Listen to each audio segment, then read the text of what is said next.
Eh ben, salut à tous les internautes et internautatrices de kiwi.com. Et oui, effectivement, alors en cette 8e édition de Ludix, je me suis retrouvé président du jury créateur. Et alors c'est quelque chose qui forcément fait plaisir parce que déjà se retrouver dans un jury, ça veut dire être quelque part un petit peu, avoir une part de reconnaissance. Ça veut dire qu'on vous le propose, c'est jamais nous qui le demandons. Donc c'est une proposition et une force de reconnaissance de ce côté-là.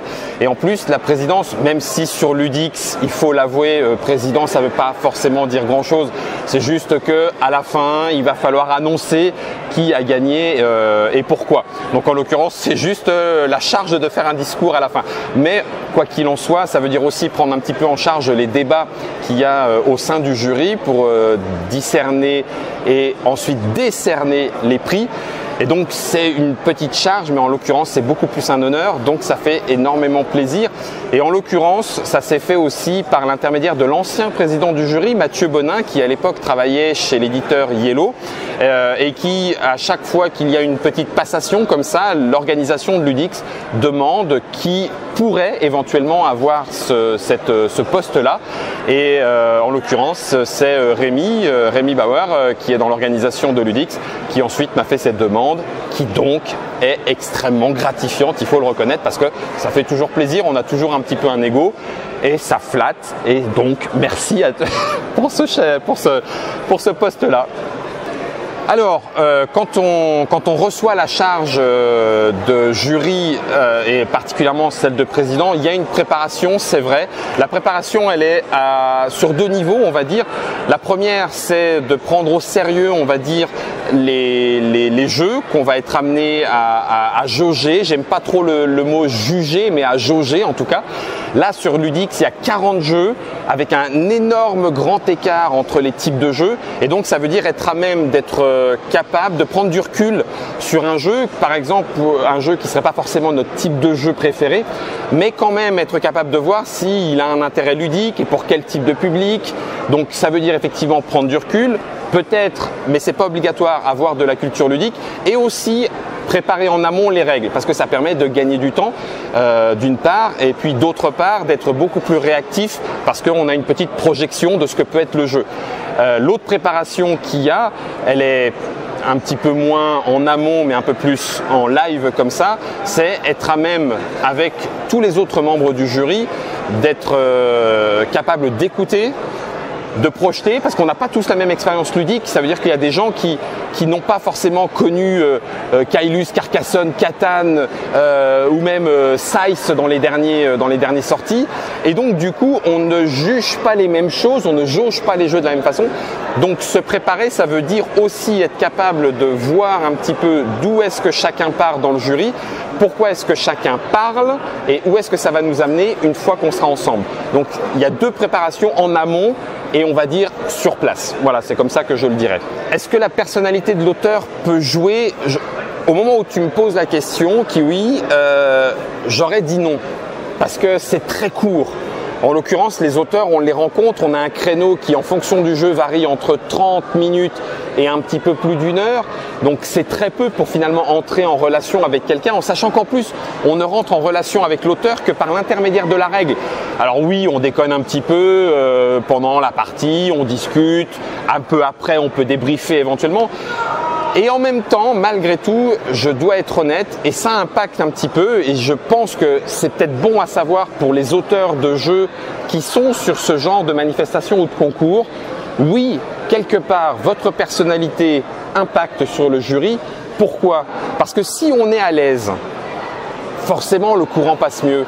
Si on est souriant, forcément qu'on va rentrer plus facilement dans le jeu.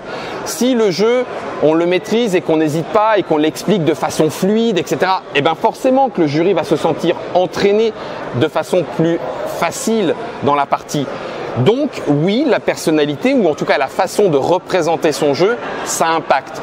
Mais normalement, j'ai envie de dire, il me semble que ça serait quand même bien que le jury soit capable de aussi prendre du recul en disant mais si jamais un auteur est pas à l'aise, c'est pas de sa faute. Et si un auteur n'est pas à l'aise, peut-être que le jeu il est bon quand même. Donc ça impacte certainement, mais j'ai envie de me dire si le jury est bon, et c'est pas pour dire que celui de Ludix c'est bon, c'est pas ça que je suis en train de dire, mais si le jury est bon, il est aussi capable de prendre du recul pour que ça n'impacte pas trop sur la qualité ludique du prototype. Voilà, on va faire les deux.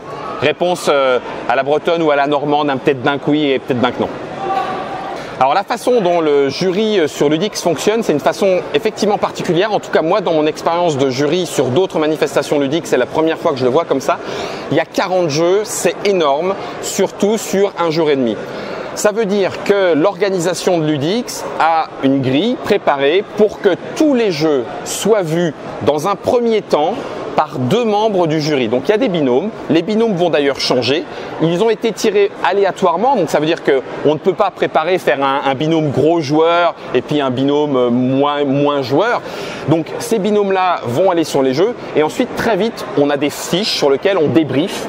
Et ensuite, on débriefe aussi nos collègues, de façon à ce qu'on soit capable de prendre du recul en disant « j'ai pas forcément vécu une bonne expérience, mais je ne suis pas la cible de ce jeu ou je n'ai pas la compétence ou la culture ludique pour le jauger. Est-ce que ça serait bien que toi, tu y ailles ?» Et donc, on a ensuite un temps plus libre pour retourner voir, en fonction de ce débrief, comment est-ce qu'on va jauger in fine le jeu.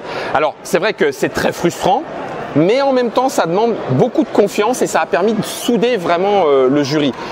Pourquoi de la frustration? Moi, perso, étant joueur, pour pouvoir un petit peu jauger au mieux, j'aurais envie de dire, j'ai besoin de jouer aux 40. Sauf que c'est pas possible. Et il est vrai que là, pour le coup, l'expérience que je peux avoir sur d'autres manifestations ludiques nous amène à voir que pour certains jeux, c'est assez rapide. Et ça ne veut pas dire que le jeu est pas bon. Ça veut simplement dire que au milieu d'autres jeux, celui-là, malgré tout, actuellement, ne peut pas accéder à un podium. Donc, très vite, on peut discerner sur certains jeux en disant « là non, pas maintenant, pas comme ça, pas sous cette forme-là ». Malgré tout, on a tellement peur de passer à côté de quelque chose qu'il vaut mieux 8 avis que 2. Donc, c'est pour ça que les discussions vont être très très importantes pour ensuite, dans la deuxième partie de Ludix, revenir sur les jeux pour non plus avoir seulement 2, mais peut-être 4, voire 6 avis sur 8. Et là, étant donné qu'on a des profils très différents au sein du jury, et c'est une particularité de Ludix aussi, ces profils vont pouvoir se mêler et on l'espère donner la meilleure photo finish pour ensuite donner les prix. Voilà comment ça s'organise. Monsieur Kiwi.com me pose la question sur le poste de président avec cette particularité, c'est-à-dire que forcément, oui, il y a des projections mentales. Le président, bon, ça quand même le président, ok, même si on s'est bien dit les choses dès le départ au début. Alors en l'occurrence, c'est vrai aussi le fait de travailler à Trick Track depuis un certain temps, d'être passé par un travail chez un éditeur. Par rapport aux autres membres du jury, ça pourrait avoir un côté un petit peu écrasant ou un côté avis prépondérant. Ah bah quand il dit ça, bon bah il faut être d'accord ou quoi ou qu'est-ce. Sincèrement, la façon dont ça s'est passé là à ce Ludix 2017, j'ai vraiment l'impression, j'espère que je me leurre pas, il faudrait demander aux autres membres, mais vu comme ça s'est passé entre nous, je ne crois pas, au sens où mon ancien travail professionnel d'interprète en langue des signes, je pense, m'aide aussi, c'est-à-dire prendre du recul en disant l'avis n'étant qu'un avis parmi tant d'autres, essaye de le dire avec encore plus de prudence que la façon de donner un avis, c'est-à-dire pas péremptoire, c'est-à-dire pas crier plus fort que les autres et ne pas chercher à forcément avoir le dernier mot. Et donc c'est en ce sens-là où je pense que le président, en fait, il devrait avoir à l'inverse le rôle d'être plus en retrait pour que justement toute la parole puisse se libérer, ensuite donner son avis parce qu'il n'y a pas de raison non plus de se freiner, mais seulement dans un deuxième temps, et ensuite essayer de faire à mon avis un effort, mais tous ensemble, de synthétisation de tous ces avis-là pour éviter justement que parce que c'est le président ou parce qu'il travaille à Trick Track ou parce qu'il a une culture ludique ou parce qu'il a une ludothèque de X jeux chez lui, peu importe, le jeu c'est tellement individuel et personnel la façon de le ressentir que tout avis est quelque part bon à prendre, surtout pour dire est-ce que je me suis amusé. Et là il n'y a pas besoin de faire Sciences Po pour dire je me suis amusé à ce jeu-là. Donc les avis doivent pouvoir tous être écoutés, quitte à ce que le président prenne un peu de recul, entre guillemets, pour que chacun puisse le faire calmement et dans de bonnes conditions. Donc je crois que ça s'est bien fait parce que vraiment là le jury sur Ludix 2017, on a vraiment passé de très très bons moments, de bons moments de discussion. Le vivre des repas, ça a permis aussi parce que du coup on apprend un peu plus à se connaître et donc un peu plus à s'écouter. Donc je crois que ça a quand même bien fonctionné. En tout cas, je croise les doigts. Alors c'est vrai que là, au moment de l'interview, on est quasiment à la fin. Donc sur les 40, je pense qu'on a fait, en l'occurrence il y a eu des désistements. Donc sur les 37, il doit manquer les retours sur 3 ou 4 jeux. La chose qu'on peut remarquer, elle est de 2 ordres. C'est que 40 c'est beaucoup, le grand écart est fort entre un party game, jeu familial, jeu de réflexion, donc les écarts sont grands entre les catégories et les types de jeux. Néanmoins, il y a des jeux sur lesquels on s'est beaucoup amusé, avec parfois même des bonnes surprises, au sens où, une fois encore, la lecture de règles, ça ne fait pas tout, parce qu'il peut y avoir des bonnes idées et un petit peu de déception à l'arrivée, mais l'inverse est possible aussi. On se dit ouais, ok, et finalement, pris dans l'ambiance peut-être, eh ben on passe un super moment. Donc, il y a des pépites, c'est vrai. Elles sont certainement un peu plus personnelles et c'est en ce sens-là qu'on va les partager avec les autres membres du jury. Et à côté de ça, on voit aussi qu'il y a des profils d'auteurs. Donc ceux qui regardent cette émission sont déjà peut-être un petit peu auteurs, donc un petit peu sensibilisés. Je pense néanmoins que la culture ludique est importante. Vraiment, la culture ludique est importante au sens où ça évite des pièges. Pour moi, je pense que ce sont des pièges qui sont de vouloir réinventer la roue ou le fil à couper le beurre. Et ça peut être un petit peu, c'est pas rédhibitoire parce que c'est comme en cuisine, faire un prototype de jeu de société, on peut très bien utiliser des épices et des ingrédients dans sa recette que tout le monde a déjà utilisé, mais avoir sa petite touche personnelle. Donc c'est pas parce que on fait quelque chose qui ressemblerait, je vais faire exprès d'aller dans le gros, la comparaison un petit peu lourde, mais c'est pas parce que j'ai fait un Monopoly-like que c'est obligatoirement pénible, lourd, long. Non, parce que peut-être qu'on a mis 2 ou 3 petites choses sympatoches. Néanmoins, il est toujours bon de se renseigner sur ce qui se fait actuellement, on va dire dans le jeu moderne ludique, dans le jeu ludique, le jeu de société moderne, parce que ça évite parfois des pièges où si on veut faire un jeu de quiz, il y a moyen de faire un jeu de quiz fun. On en voit, il y a des choses qui sont éditées. C'est bon de le savoir pour éviter de ronronner entre guillemets.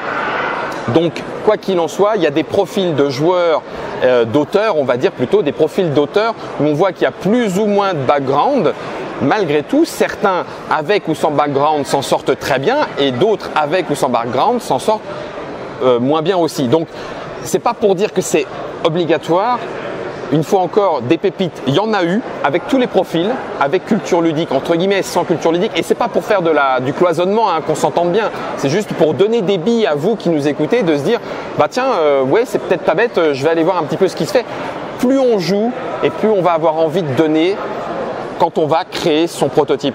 Donc jouer, jouer et jouer, et on le voit sur 40, il y a des choses où on se dit, est-ce que ça pourrait être édité? Ouais, ça pourrait être édité. Est-ce que c'est bon? Oui, c'est bon. Il faut quand même savoir qu'avec toutes les sorties ludiques actuellement, le bon ne suffit plus. Être bon, c'est bien, mais des bons, il y en a beaucoup et on le voit à Ludix. Donc ça veut dire que si vous, en tant qu'auteur, vous avez envie de sortir du lot pour passer un cap, que ce soit celui de l'édition ou celui de « waouh, ton jeu quand même, il m'a fait quelque chose », il faut être très bon. Alors ça par contre c'est un défi, je vous le laisse, bonne chance.